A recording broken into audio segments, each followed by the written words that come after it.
Today I'm going to be talking to you about biotech foods. How many of you guys know that biotech foods have been in the market since 1990? How many of you guys know what biotech food is? Is it like Herbalife? Kind of. Alright. Well, today I'm going to be explaining what it is, the benefits, and the challenges it's faced throughout the time. Alright. So, first of all, biotech food, we'll break it down as a word. Alright, so bio stands for biology, which is the science of life. So it's mainly dealing with plants, not really animals, just plants, agriculture, stuff like that. Tech, of course, technology, so it's different technology with plants.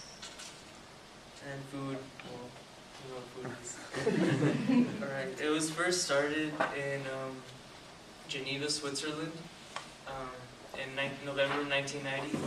It started off with just a couple of toxins, like just droplets, pills, and they were all dehydrated and tasteless, and they were added to existing foods. Like over there you see corns, and one on the right are the biotech foods. Those were engineered corns.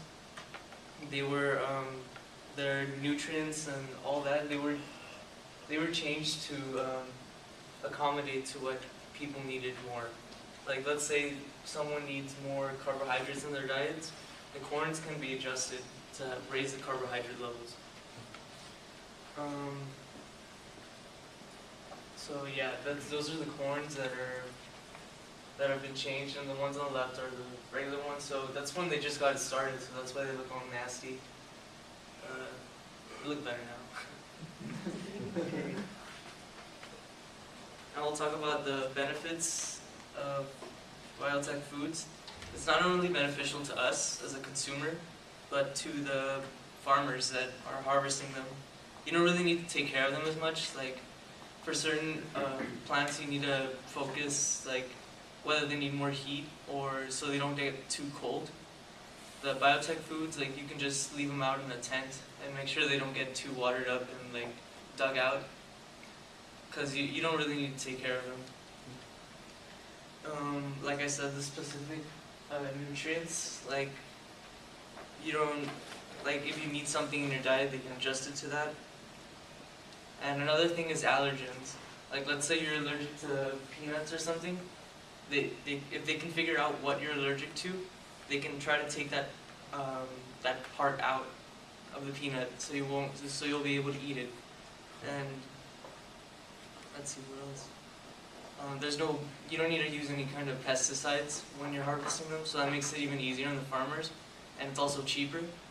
So it's also kind of organic, where you don't really need to have any poisons in them to keep all the pests and insects away. It's mainly because of the saltiness that it creates around them. It doesn't mean that the food's salty itself, it's just the soil around it gets very salty and it makes the pests go away. Alright, now I'll talk about some of the challenges. Here I have a graph about what people think about it.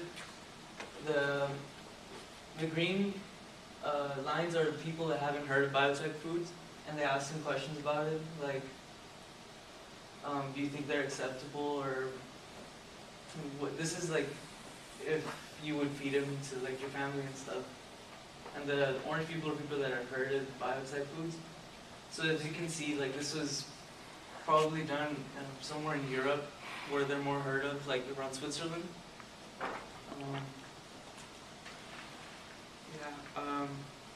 When they're starting here, it's difficult to import them to the U.S. and to European countries, because European countries they know what they're doing over there, but they don't know what we're doing over here, so they don't like trading with us.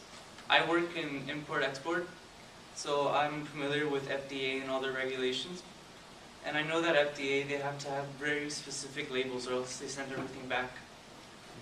And that's mostly what people are afraid of, because they're not going to be able to make any money, because people are like really afraid of them, because we still have no knowledge about them. up until 2007, biotech food was going real strong, but then we sort of calmed down with it because people, like I said, are really afraid of them. And here's an example. People are really scared about everything. But after 2007, we kind of got back with it because we saw how beneficial it can be to all of us, and we can expect to see them in markets around the year 2012 if we're not dead. That's it. Any questions? That's it.